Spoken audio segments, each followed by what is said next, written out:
Okay, so this is Dr. Seuss's sleep book. This was one of my favorites growing up. This book is to be read in bed.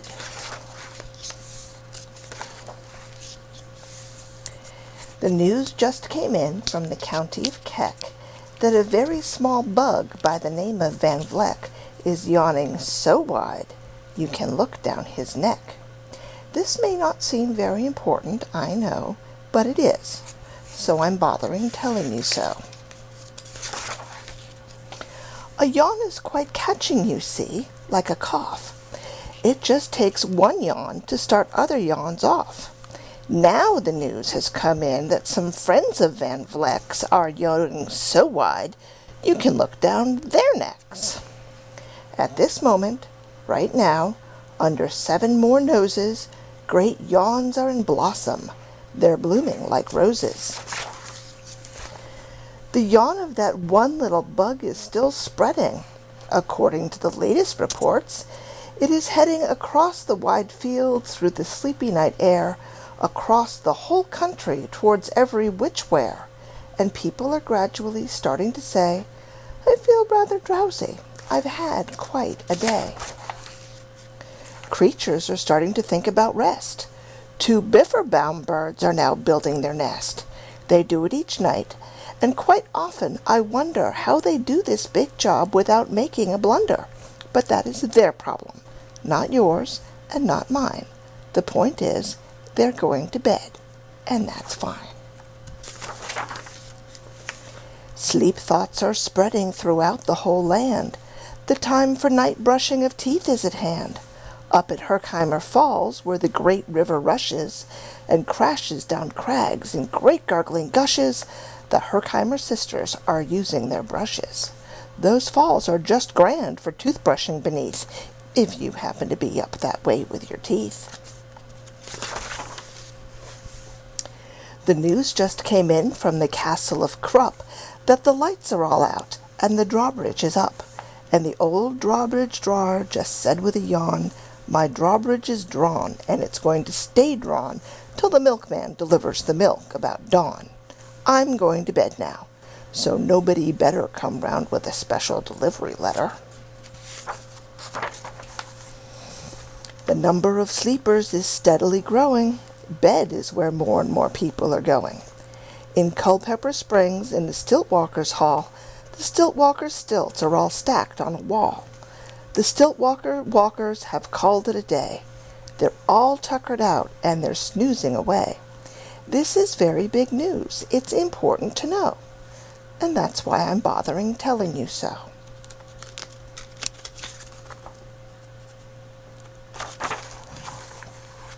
Way out in the west, in the town of Merced, the Hinklehorn Honking Club just went to bed.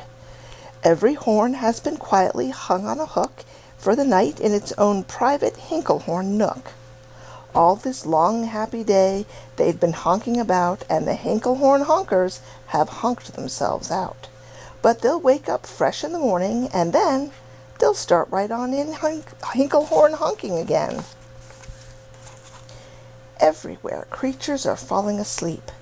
The collapsible frink just collapsed in a heap, and by adding the frink to the others before, I'm able to give you the Who's Asleep score.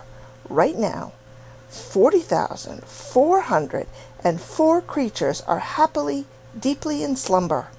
I think you'll agree that's a whopping fine number. Counting up sleepers, just how do we do it? Really quite simple. There's nothing much to it. We find out how many, we learn the amount by an audio-teleo-tallio count.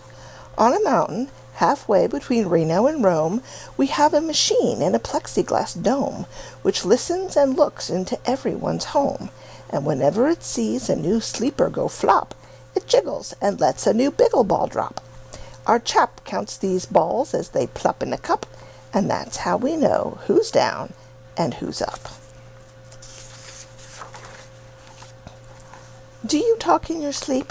It's a wonderful sport, and I have some news of this sport to report.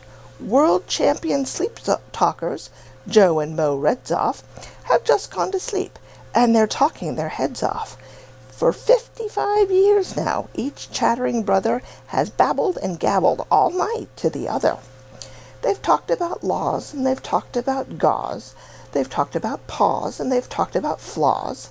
They've talked quite a lot about old Santa Claus. And the reason I'm telling you this is because you should take up the sport. It's quite fine for the jaws. Do you walk in your sleep?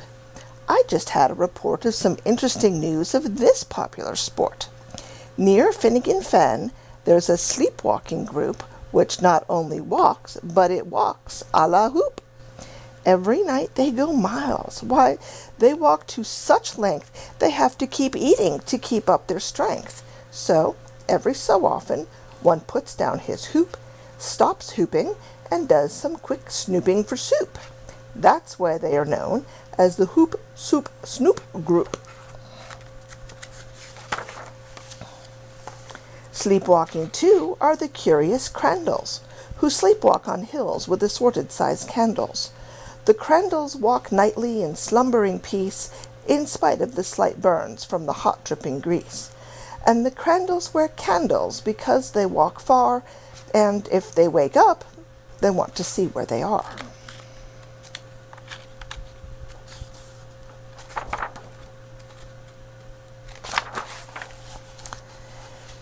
Now the news has arrived from the Valley of Vale that a Chippendale mupp has just bitten his tail, which he does every night before shutting his eyes. Such nipping sounds silly, but really it's wise. He has no alarm clock, so this is the way he'll make sure that he'll wake up at the right time of day. His tail is so long he won't feel any pain till the nip makes the trip and gets up to his brain.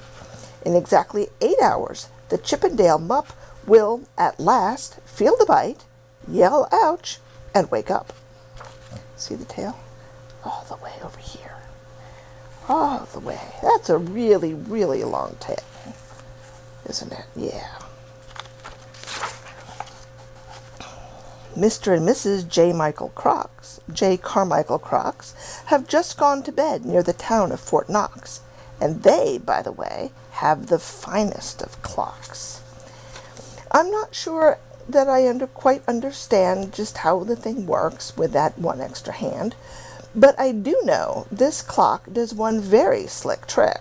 It doesn't tick-tock. How it goes is tock-tick. So, with ticks in its talker and tocks in its ticker, it saves lots of time, and the sleepers sleep quicker. What a fine night for sleeping. From all that I hear, it's the best night for sleeping in many a year. They're even asleep at the Zweiback Motel, and people don't usually sleep there too well. The beds are like rocks, and, as everyone knows, the sheets are too short. They won't cover your toes. So, if people are actually sleeping in there, it's a great night for sleeping. It must be the air. It's a great night for snores. I just had a report of some boys who are tops in this musical sport. The snortiest snorers in all our fair land are Snorter McPhail and his Snore-a-Snort band. This band can snore Dixie and Old Swanee River so loud it would make 40 elephants shiver. The loudest of all the boys is McPhail. He snores with a head in his 3-gallon pail. So they snore in a cave 20 miles out of town. If they snored closer in, they would snore the town down. Oh, my favorites. Do you know who's asleep out in Funa Laguna? 2 very nice Funa Laguna Babuna. We've added them to our Who's Asleep count, which has grown to a really amazing amount. Exactly 8,808 creatures are sleeping now. Isn't that great? A Jed is in bed, and the bed of a Jed is the softest of beds in the world, it is said. He makes it from pom-poms he grows on his head, and he's sleeping right now on the softest of fluff, completely exhausted from growing the stuff. Someone please pull at 8 a.m. Thanks. This one too, please. The news has come in from the district of Doft that 2 oft are asleep, and they're sleeping aloft. And how are they able to sleep off the ground? I'll tell you. I weighed one last week, and I found that an oft is so light, he weighs -1 pound. Oh, I love this. A moose is asleep. He is dreaming of moose drinks. A goose is asleep. He is dreaming of goose drinks. That's well and good when a moose dreams of moose juice, and nothing goes wrong when a goose dreams of goose juice. But it isn't too good when a moose and a goose start dreaming they're drinking the other one's juice. Moose juice, not goose juice, is juice for a moose. And goose juice, not moose juice, is juice for a moose. So, when a goose gets a mouthful of juices of mooses, and the moose gets a mouthful of juices of gooses, they always fall out of bed screaming screams. So, I'm warning you now, never drink in your dreams. Speaking of dreaming, I think you should note that the Bumbletub Club is now dreaming afloat. Every night they go dreaming down Bumbletub Creek, except for one night every 3rd or 4th week when they stop for repairs, 'cause their bumbletubs leak. But tonight they're afloat, full of dreams, full of bliss, and that's why I'm bothering telling you this.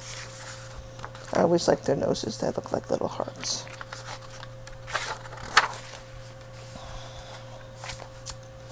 At a fork in the road, at the Vale of Vavode, 5 foot-weary salesmen have laid down their load. All day they've raced around in the heat at top speeds, unsuccessfully trying to sell zizzerzoot seeds, which nobody wants because nobody needs. Tomorrow will come. They'll go back to their chore. They'll start on the road, zizerzoofing once more. But tonight they've forgotten that their feet are so sore, and that's why and that's what the wonderful nighttime is for. Everywhere, creatures have shut off their voices. They've all gone to bed in the beds of their choices. They're sleeping in bushes, they're sleeping in crannies, some on their stomachs, some on their fannies.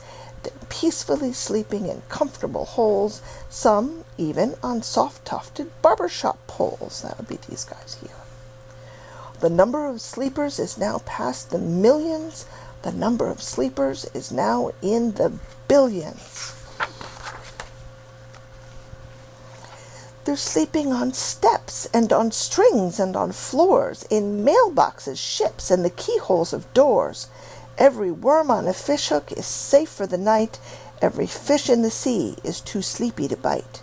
Every whale in the ocean has turned off his spout. Every light between here and Farfoodle is out. And now, adding things up, we are way beyond billions.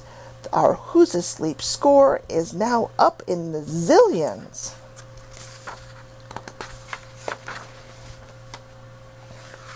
$99 zillion, 9 trillion, and 2 creatures are sleeping. So, how about you? When you put out your light, then the number will be 99 zillion, 9 trillion, and 3. Good night.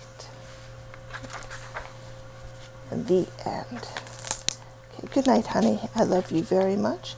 I love you to infinity and back and beyond. Sweet dreams.